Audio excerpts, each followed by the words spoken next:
In this video, I want to expand a little bit further on what I covered in Fundamental 4, but give you a little bit more extra steps and extra ways of utilizing throwing the jabs. So in the course, we covered how to throw your standard snap jab, just right from your fight stance. And then when we got to the combos, I showed you how to utilize the step and jab and a double jab. So in this video, I'm going to give you 3 different ways on utilizing the double jab. So the first way is your standard double jab, where you throw the snap jab, you connect, you bring it back, you give a slight pause, and then you throw it again. You're essentially throwing the 2 jabs, making them both land.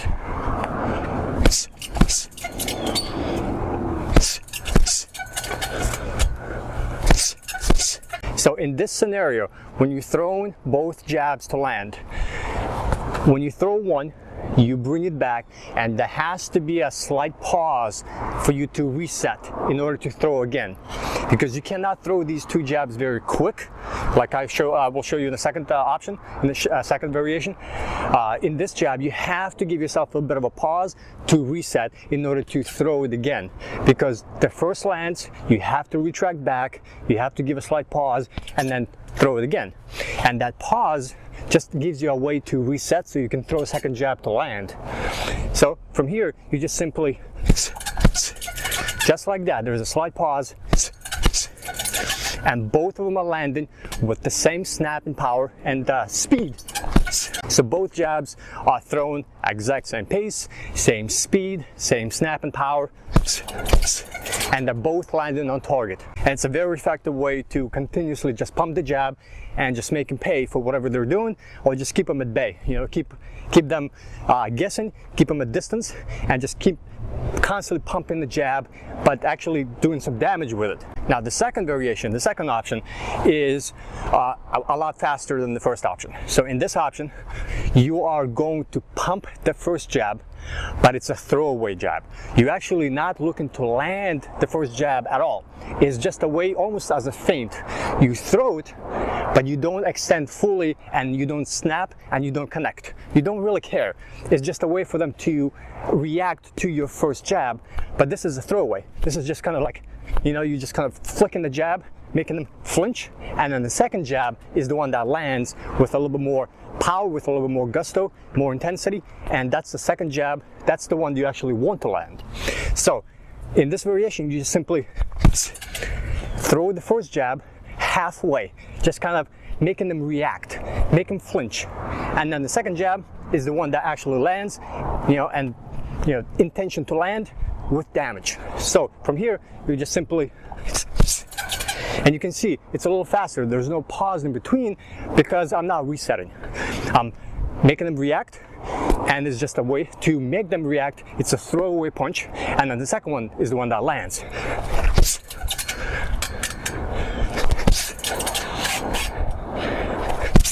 So remember, this variation, a lot faster. First is a throwaway. You don't even have to connect, you don't even have to extend, and you don't really care about bringing it all the way out in order to connect. You just simply halfway. Just make them react, make them flinch, and the second, that's your snap and jab, that one that connects, and that's the one you want to connect. And the third variation, the third option, is a pawn jab into a snap jab. So the pawn jab is simply when you are extending your lead hand, your jab hand, and you just kind of keep it out there in order to make them react and set up your second punch. And in this case, in this video, we're just covering this another jab, but you can actually do this with a cross. You can do this with another shot. The pawn jab is a very, very powerful setup shot for many other strikes that you can throw. But you simply take your jab and you just put it out there, just kind of blocking their vision. Kind of keep your hand out here, expecting them to react, expecting them to do something so you can land your second snap and jab. So here, simply just kind of taking my hand and just kind of blocking their vision and just keeping my hand out there, and then coming in with my second jab when I see them react or open up. So here, again, with this one, you have to be very careful when you do this. You are expecting them to do something so you can react and strike. You're not here to just play hands, trying to grab their hands or do anything with it. You're doing this with intent to land your second shot. You just gauging their reaction and then delivering your jab right when you see them do something and open themselves up. So here it takes a little bit of practice and it takes a little bit more timing, because you are seeing them react and you're actually within striking range, because they can actually throw something else at you. So you have to be very careful. You're not here kind of throwing your jabs at a distance. You actually come in here and now you're within striking range with everything else could be thrown at you. So you got to be very careful. But this setup, very powerful. Pound jab, kind of take your jab out there, they can react, and then come in with a second jab.